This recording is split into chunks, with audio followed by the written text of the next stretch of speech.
जैसा कि पुरुषोत्तम मास से अधिक मास चल रहा है और इसमें पुरुषोत्तम योग यानी भगवत गीता के पुरुषोत्तम योग 15वें अध्याय का विशेष महत्व होता है।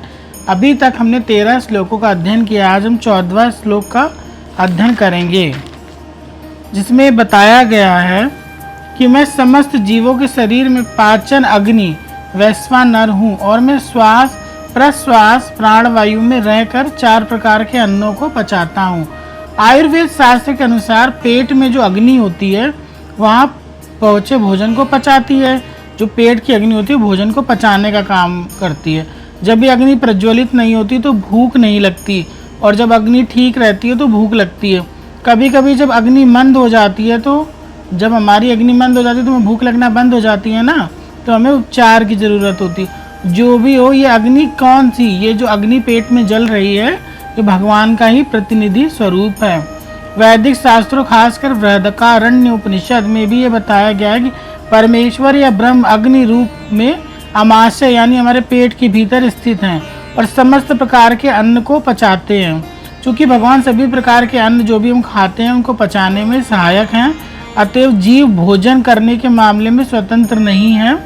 जब तक परमेश्वर पाचन में उसकी मदद नहीं करते हैं, सहायता नहीं करते हैं, तब तक खाने की कोई संभावना ही नहीं है।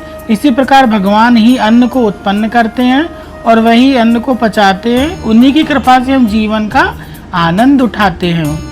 वेदांत सूत्र में बताया गया है, इसकी पुष्टि की गई है, शब्दादिभ्यो अंतः प्रतिष्ठाना च, भगवान शब्द के भीतर, शरीर के भीतर, वायु के भीतर, यहाँ तक कि पाचन शक्ति के रूप में आप आमाशय में स्थित हैं। अन्न 4 प्रकार का होता है। कुछ निगले जाते हैं जैसे पीने वाले, जो चीज़ पी जा सकती है। कुछ चबाए जाते हैं जैसे भोज्य खाने वाली चीज़ें हो गई। कुछ चाटे जाते हैं जैसे लेय। कुछ चूसे जाते हैं जैसे कि कुछ ऐसे फल वगैरह हो गए। भगवान सभी प्रकार के अन्नों की पाचक शक्ति हैं। 15वें श्लोक में बताया गया है, मैं प्रत्येक जीव के हृदय में आसीन हूँ। मुझे ही स्मृति ज्ञान और विस्मृति होती है। मैं ही वेदों के द्वारा जानने योग्य हूँ।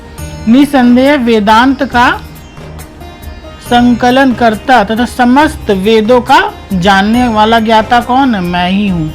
परमेश्वर परमात्मा रूप में प्रत्येक जीव के हृदय में स्थित होते हैं और उन्हीं के कारण वह सारे कर्मों को करता है। जीव अपने विगत जीवन की सारी बातें भूल जाता है, यानी जो उसका पिछला जन्म है उसके बारे में वो सब भूल जाता है और परमेश्वर के दिए गए निर्देश के अनुसार ही काम करता है, जो उसके सारे कर्मों का साक्षी होता है।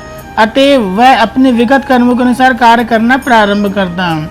इसके लिए आवश्यक ज्ञान स्मृति उसे प्रदान की जाती है, लेकिन वह विगत जीव के विषय में भूलता रहता है, यानी पीछे की चीज़ों को भूलता जाता है और नई चीज़ों को सीखता जाता है। इस प्रकार भगवान न केवल सर्वव्यापी अपितु वह हृदय में अंतर्यामी रूप भी हैं। वे विभिन्न कर्म फल प्रदान करने वाले हैं, न केवल निराकार ब्रह्म अंतर्यामी परमात्मा के रूप में पूजनीय है, अपितु वह वेदों के अवतार के रूप में भी पूजनीय है। वेद लोगों को सही दिशा बताता है, जिससे वह समुचित ढंग से अपना जीवन ढाल सकें, भगवान के धाम को जा सकें। वेद भगवान कृष्ण विषय ज्ञान प्रदान करते हैं।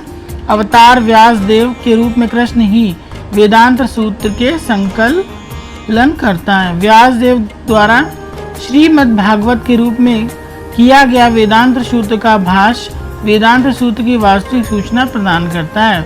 भगवान इतने पूर्ण हैं कि बद्ध जीवों के उद्धार, जो इस जन्म में जन्म लेते हैं और कर्म के बंधन में बंध जाते हैं, उनके उद्धार के लिए अन्न के प्रदाता हैं एवं पाचक हैं, यानी जो वो खाता है उसको पचाने की जो शक्ति है वो ईश्वर से दी गई है।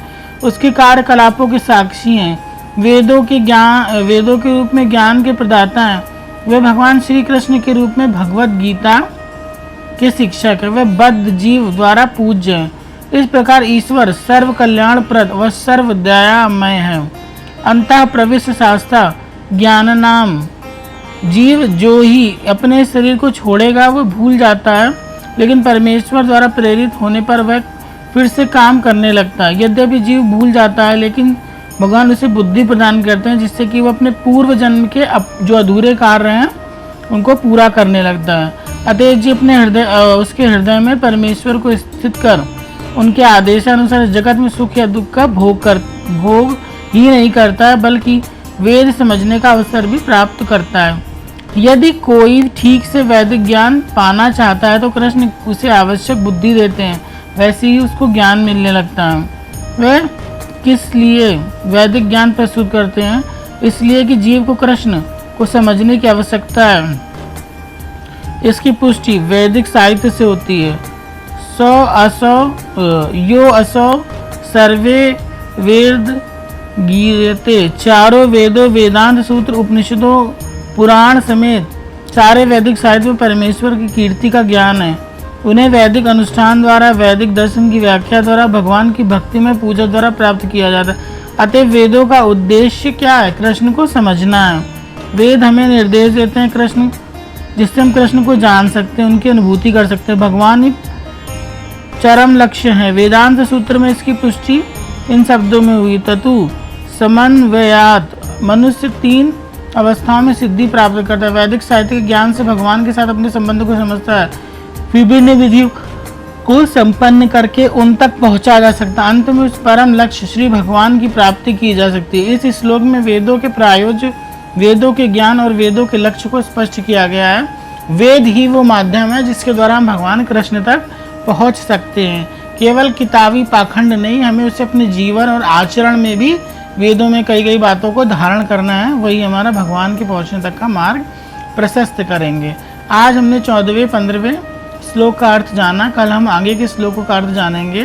तब तक के लिए धन्यवाद। पुरुषोत्तम मास में भगवान कृष्ण की महिमा को इसी प्रकार सुनते रहिए। इसके सुनने मात्र से हमारे जीवन में बहुत ही सकारात्मक परिवर्तन आते हैं, विघ्न बाधा दोष दूर होते हैं और भगवान विष्णु की हम पर अनुकंपा बनी रहती। राधे कृष्णा।